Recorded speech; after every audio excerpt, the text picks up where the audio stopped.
สบายดีอาจารย์น้องสาวคำวิไลเป็นนักศึกษาพยาบาลปีที่1มือนี้จะมาอัดคลิปในหัวข้อดูอิสเลตจะเริ่มปฏิบัติเลยขอหาเจ็บสบายดีพอลูกเป็นพยาบาลปีที่1เด้อมือนี้จะมาดูอิสเลตให้พอเพื่อให้พ่อได้หายใจสะดวกขึ้นดูสิ่งที่อุดตันทางเดินหายใจให้พอลูกจะเริ่มปฏิบัติทางการพยาบาลเลยเด้อหลังหาขั้นตอน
ถ้าจะมาฟังปอด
ตอนเขาจะดูดคีสเลตให้คนเตรียมเขาจะมาเปิดเครื่องก่อนแล้วปรับความแห้งของคีสเลตเดี๋ยวเขาจะดูดน้ำเบิ่งก่อน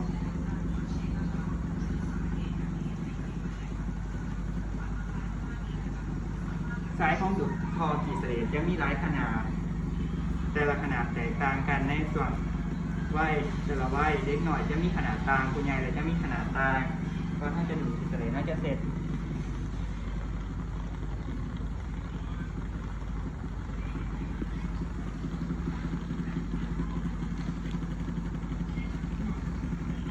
ก่อนเขาจะดูดเขาจะอัด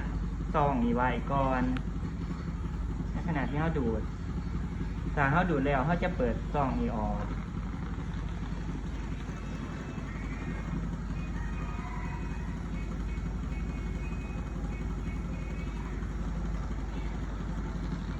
ก่อนเขาจะดูดเขาจะปิดมิดเพื่อน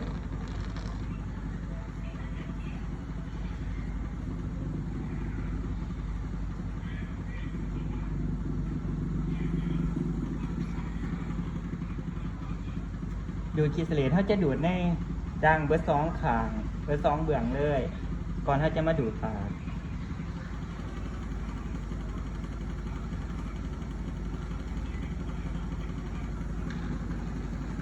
ล้างดูดขีดเสลดแล้วเขาจะปิดเครื่องแล้วถอดเครื่องออกเลยถึงร่มเป็นทีงานเลยอนามัยพอทีดูด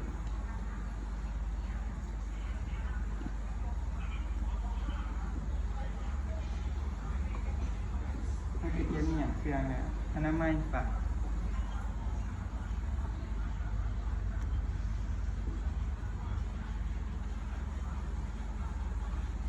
ถ้าจะเก็บอุปกรณ์แต่ละสิ่งส่วนมาอนามัยหลังจากดูดขีดเสลดแล้วแล้วก็ให้สุขศึกษาแก่คนเจ็บโดยพอตอนนี้ลูกได้ดูดขีดเสลดให้พอแล้วแหละเด้อมีแต่ให้พอนอนพักผ่อนอะไรโดยขอบแล้วก็บันทึกการพยาบาลว่าถ้าเด็กดูดขีดเสลดให้คนเจ็บหลายสำใดแล้วก็ขีดเสลดมีสีหยังโดยขอขอบใจอาจารย์